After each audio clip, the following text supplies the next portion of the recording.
नमस्कार, आप देख रहे हैं अपना इंडिया और मैं हूं आपके साथ जगमाल सिंह। पूरी दुनिया देख रही है कि किस तरह से भारतीय सेना ने 24 घंटे के भीतर शोपियां में 9 आतंकवादियों को जहन्नुम में भेज दिया। लेकिन राहुल ने आज फिर अपनी नीच मानसिकता का परिचय देते हुए गृह मंत्री अमित शाह ने जो दुनिया भर में भारत की ताकत को लेकर सच बयान किया है, उस पर भी सवाल खड़े कर दिए हैं। इसी मुद्दे पर आज हमारे साथ है पॉलिटिकल एनालिस्ट ममता काले जी। ममता जी नमस्कार। धन्यवाद जगमाल। नमस्कार। कांग्रेस पार्टी की इस देश विरोधी हरकत पर आप क्या कहेंगे? जगमाल जी देखिए, आपने जो शब्दों का इस्तेमाल किया बिल्कुल सही किया है। हमारे पास हमारी किस्मत खराब है कि राजनीति के नाम पर एक 50 साल का मंदबुद्धि इंसान है जिसको ये अकल नहीं है, जिसको ये पता नहीं है कि जो देश की सुरक्षा के और सामरिक निर्णय होते हैं उनको मीडिया में आकर के ठोक जाकर के सार्वजनिक नहीं किया जाता है। आपकी अपनी स्ट्रैटेजीज होती हैं, उनको आप पूरे विश्व को और अपने दुश्मन को नहीं बताते हो, पहली बात। दूसरी बात, इनको ये जानकारी ही नहीं है कि हम आज चाइना को किस तरीके से डील कर रहे हैं। उसके लिए चाइना भी हमारा लोहा मानता है, हर एक देश हमारा लोहा मानता है। हिंदुस्तान के प्रधानमंत्री किस तरीके से ऐसी समस्याएं जब हमारे ऊपर आती हैं तो उनको आता है कि किस तरीके से किन चीजों का इस्तेमाल करके उन चाइना को कंट्रोल में रखना है या पाकिस्तान को कंट्रोल में रखना है। सबसे पहली बात ये। दूसरी बात मैं ये बोलना चाहती हूँ राहुल गांधी से, इनसे कोई ये तो पूछे कि आज हमारे जो ये नासूर बने हुए हैं, ये जो समस्याएं हमारे लिए खड़ी करी, ये करी किसने है? ये नेहरू जी ने करी है, क्योंकि उनको जो है विश्व स्तर का लीडर बनना था। जब 1947-48 के बीच में हमारी लड़ाई चल रही थी पाकिस्तान के साथ जम्मू और कश्मीर को लेकर के, तब एक तरफा इन्होंने युद्ध विराम पा दिया और उस जो मैटर था उसको यूएन में लेके चले गए और उसके चलते जो है पीओके बन गया।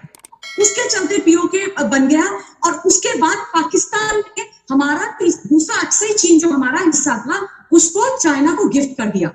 अगर नेहरू जी ने सही निर्णय लिए होते, उनको इंटरनेशनल लीडर नहीं बनना होता, देश की चिंता करते, देश के प्रधानमंत्री बनते, तो ना पीओके होता जगमाल, ना अक्सई चीन होता और ना हमारा इतना पैसा जो है उन सीमाओं पर लगा हुआ होता उनको गार्ड करने के लिए। वो हमारे विकास के लिए काम आता है। तो इनको ये समझना चाहिए कि इनके नाना जी की देन जो है ना वो हम भुगत रहे हैं। उनकी जो गलत पॉलिटिक्स की महत्वाकांक्षाएं हैं, आज तक देश उसको भुगत रहा है। दूसरी जरूरी बात मैं आपके चैनल के माध्यम से हिंदुस्तान को याद दिला देना चाहती हूँ कि ये वही मंदबुद्धि रखती है।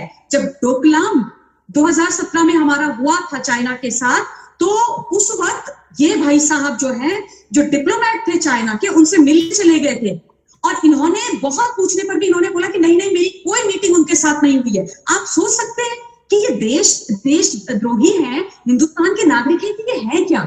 डोकलाम चल रहा है, इतना हमारा जबरदस्त उनके साथ उस समय टेंशन चल रहा था और राहुल गांधी उस वक्त कांग्रेस पार्टी के वाइस प्रेसिडेंट थे, वो चले गए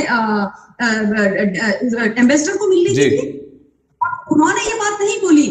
चाइना ने अपनी वेबसाइट में लिखा कि हम जो है हिंदुस्तान की कांग्रेस पार्टी के वाइस प्रेसिडेंट से राहुल गांधी से मिले और उनसे हमने डोकलाम विषय पर भी बात करी। जब उन्होंने ये ओपन किया उसके बाद राहुल गांधी ने बोला कि हाँ मैं मिला था।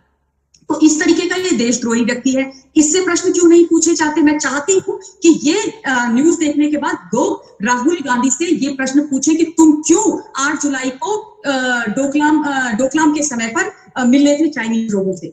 इसके बाद मैं एक और चीज याद दिला देना चाहती हूँ राहुल गांधी की। देखिए, जब सीएए का प्रोटेस्ट चल रहा था उस वक्त राहुल गांधी ने एक गलत बयानबाजी करी थी हिंदुस्तान के खिलाफ कि हिंदुस्तान में जेएनके में बहुत सारे लोग मारे जा रहे हैं, जबकि उस वक्त एक व्यक्ति पर खरोच भी वहां नहीं आई थी।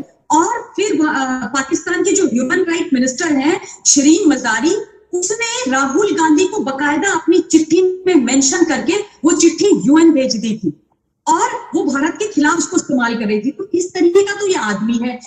इसने हमेशा जब भी हिंदुस्तान की सुरक्षा की बात आई है, जब भी हिंदुस्तान को अखंड रखने की बात आई है, इसने बाहर वालों का साथ दिया है, पाकिस्तान का साथ दिया है, चाइना का साथ दिया है। मुझे तो समझ में नहीं आता है कि ये कैसा व्यक्ति है जो हिंदुस्तान के विरोध में खड़ा हो जाता है और दुश्मनों के साथ मिल जाता है।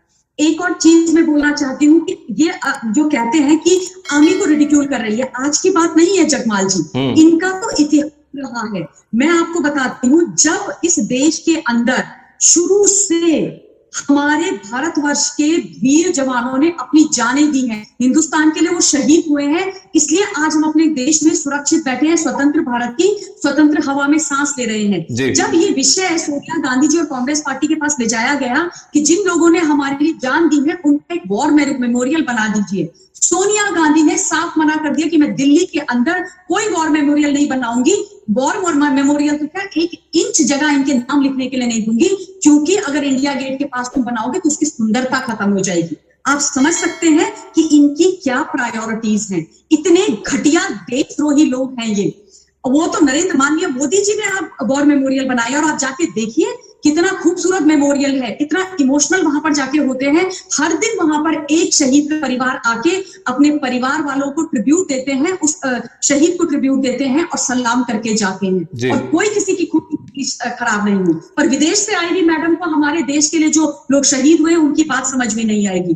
1 रैंक 1 पेंशन के लिए इन्होंने कोई पैसा नहीं दिया, इनकी प्रायोरिटी में कभी नहीं था। इसके अलावा हिंदुस्तान को एक चीज और याद दिला देना चाहती हूँ, जब उरी में अटैक हुआ, जब बालाकोट में हमारे सीआरपीएफ के 40 जवानों को मारा गया, तो हिंदुस्तान के 56 इंच के सीने वाले प्रधानमंत्री ने उनके दांत खट्टे कर दिए आतंकवादियों के, उनके घर में घुस के उनको मारा, उनको उनकी औकात और उनकी हैसियत बता दी थी। जगमाल, आप मुझे ये बताइए, जब हिंदुस्तान के वर्तमान प्रधानमंत्री ये कर सकते हैं, तो 2008 में जब हम पर 26/11 का मुंबई के अंदर इतना भयानक अटैक हुआ था, तो क्या इनको लकवा मार दिया था? जी, हिंदुस्तान में एयरफोर्स भी थी, फाइटर प्लेन्स भी थे, इन्होंने क्यों नहीं एयर स्ट्राइक करके खत्म करे वो सारे के सारे आतंक के अड्डे? क्योंकि इनकी कोई पॉलिटिकल विल नहीं थी, क्योंकि इनके अंदर हिम्मत ही नहीं थी। आर्मी, एयरफोर्स, नेवी और पैरामिलिट्री जो हमारी फोर्सेस हैं, इन्होंने इनके लिए कभी कुछ नहीं किया, इनका कभी कोई सम्मान नहीं किया है। मैं आपको बताती हूँ, मैं उत्तराखंड की हूँ, जब उत्तराखंड में 2013 में आपदा आई थी, राहुल गांधी हमारे यहाँ उत्तराखंड में गया, और वहां पर इसने आर्मी के जवानों को जो वहां पर सेवा कर रहे थे, आपदा में हेल्प कर रहे थे, उनको उनके उससे बाहर निकाला, उनके टेंट से, और खुद वहां आराम कर रहा है। ये इसकी सच्चाई है। मैं तो चाहती हूँ कि इस वीडियो को बहुत लोग देखें और इनको बिल्कुल नंगा करके खड़ा कर दे कि तुम किस तरीके के लोग हो, हिंदुस्तान में रहते हो, हिंदुस्तान का खाते हो, हिंदुस्तान की राजनीति करते हो, तुम्हारे पूर्वजों के गलत निर्णय आज तक हम झेल रहे हैं, और उसके बाद तुम आकर के इतने घटिया ट्वीट्स करते हो। अगर तुमसे नहीं संभलता है तो तुम घर में जाके बैठ जाओ। वैसे भी तुम्हें देश ने कोई जनादेश नहीं दिया है, तुम्हें घर में बिठाने के लिए बोला है, तो चुपचाप शांत हो जाओ और हिम्मत मत करना हिंदुस्तान के प्रधानमंत्री, गृह मंत्री, रक्षा मंत्री और हिंदुस्तान के किसी भी वर्दी वाले व्यक्ति के बारे में एक शब्द बोलने की। राहुल गांधी, मुझसे बुरा कोई नहीं होगा, मैं छोड़ूंगी नहीं, तुम्हारी एक एक चीजें बोलूंगी फिर। जी, और तो और राहुल ने लॉकडाउन को भी फेल बताया है। ये इनको ना, मैं मतलब ये व्यक्ति वो है जो लॉकडाउन जो बिल्कुल सही समय पर हुआ, जिसकी वजह से आज हिंदुस्तान का जो मृत्यु दर है वो सबसे कम है, हमारा रिकवरी रेट ऑलमोस्ट 50% पर जा चुका है। पूरा विश्व जो है हिंदुस्तान की प्रेस कर रहा है, माननीय मोदी जी की प्रेस कर रहा है, WHO तक प्रेस कर रहा है, और कह रहे हैं कि इनसे जो है सबको सीख लेकर के इस तरीके के निर्णय लेने चाहिए थे। और अनलॉक जब आरंभ हो गया है तब तक ये लॉकडाउन का रोना गा रहे हैं। अरे राहुल गांधी जी, अगर लॉकडाउन नहीं होता तो अब तक आपको भी कोविड हो चुका होता, ये आप समझ जाइए। तो कम से कम इतनी एहसान फरामोशी मत दिखाइए, और माननीय मोदी जी का विपक्ष करते करते देश के विरोध में मत खड़े हो जाइए। आप जो हो देश विरोधी हो, देशद्रोही हो, क्योंकि आप नहीं चाहते थे कि लॉकडाउन इस देश में हो और लोग जो है वो सुरक्षित रहे। आप तो ये चाहते थे कि यूएस की तर्ज में यहाँ पर लाखों लोग मर जाएं, तब शायद आपके कलेजे में ठंडक पड़ती, क्योंकि आपको तब राजनीति करने की बहुत अच्छा मौका मिल जाता लोगों की लाशों पर। क्योंकि माननीय मोदी जी ने ऐसा नहीं होने दिया, तो आज आप बहुत परेशान हो। इनको जो है ना, घर में बैठे रहो, मास्क लगाओ और मुंह मत खोलो, क्योंकि जब भी तुम मुंह खोलते हो राहुल गांधी, देश के खिलाफ ही बोलते हो, कुछ अच्छा नहीं बोलते। जी मैम, आपके ये विचार है जो जनता तक जरूर पहुंचेंगे, और राहुल गांधी के कानों तक भी ये जो विचार है वो पहुंचने चाहिए। ज्यादा से ज्यादा इस वीडियो को ज्यादा से ज्यादा शेयर कीजिए। तो फिलहाल इस वीडियो में बस इतना ही। मैम, आपका बहुत बहुत धन्यवाद हमारे साथ जुड़ने के लिए। जय हिंद, जय भारत। जय हिंद, जय भारत। धन्यवाद।